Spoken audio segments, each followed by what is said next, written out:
আসসালামু আলাইকুম রহমতুল্লাহ। আল্লাহ পাকে লাখ করে শুক্রিয়া জাল্লা জালে শানু আমাদেরকে মানব জীবন দান করেছেন, মানুষ হিসাবে আমাদেরকে সৃষ্টি করেছেন। এই মানুষ জীবনে সৃষ্টি হতে পারাটা এটা আল্লাহ সুবহানাহু ওয়া তাআলার অনেক বড় একটা নিয়ামত, অনেক বড় মেহেরবানি, অনেক বড় দয়া আমাদের উপরে।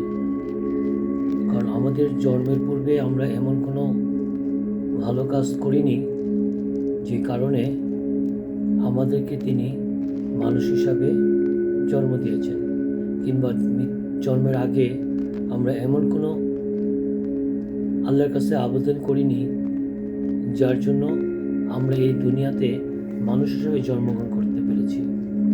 মানুষ আশরাফুল মাখলুকাত, সৃষ্টির সেরা জীব।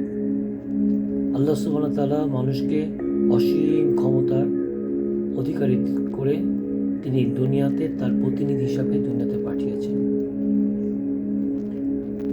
আমরা মানুষ যেভাবে আমাদের শারীরিক শক্তিকে বৃদ্ধি করার জন্য বিভিন্ন রকম কসরত, বিভিন্ন রকমের যোগ যোগা করে থাকি, ঠিক একইভাবে যদি আমরা আমাদের মনের শক্তিকে বৃদ্ধি করার জন্য যে সমস্ত পদ্ধতিগুলো আছে সেগুলো অনুসরণ করে আমরা আমাদের মনের শক্তিকে বৃদ্ধি করতে পারি, তাহলেই আসলে এই দুনিয়াতে মানুষ জন্মগ্রহণ করার আমাদের সার্থকতা আসবে।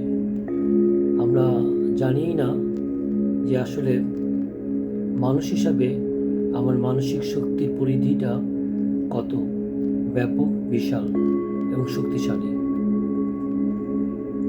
সাধারণভাবেই বোঝা যায় আল্লাহ সুবহানাহু ওয়া তাআলা যেই সৃষ্টিকে তার প্রতিনিধি হিসাবে মনোনীত করেছেন, আল্লাহ যত বড়, আল্লাহর ক্ষমতা যত বড়, আল্লাহর কুদরত তত বড়, ঠিক একইভাবে সেই বিশাল ক্ষমতার শক্তিধর আল্লাহর প্রতিনিধি হিসাবে দুনিয়াতে প্রতিনিধিত্ব করার জন্য আমাদেরকে তিনি সেইভাবেই উপযুক্ত করে তৈরি করেছেন।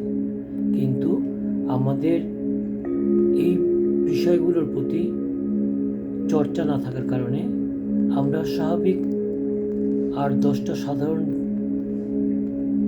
তৃণভোজী, মাংসভোজী কিংবা অন্যান্য প্রাণীর মতোই আমাদের জীবনযাপন করে থাকি।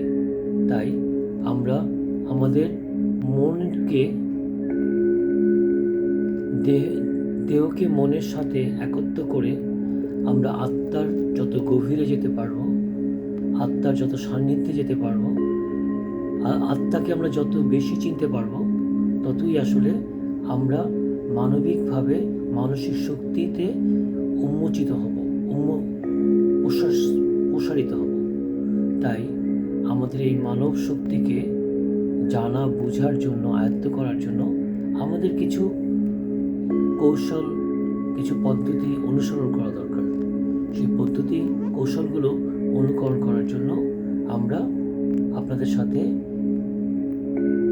কিছু অনুসরণ করব ধাপে ধাপে, যার মাধ্যমে আমরা আমাদেরকে নিজেকে জানতে পারবো, আমরা আমাদের নিজেদের মানসিক শক্তি সম্বন্ধে জানতে পারবো, আমরা উপলব্ধি করতে পারবো আসলে আমি মানুষ হিসাবে পৃথিবীতে জন্মগ্রহণ করার কি বিশাল ব্যাপক উদ্দেশ্য নিয়ে আমি এসেছি। তো ধন্যবাদ আমাদের সাথে থাকার জন্য।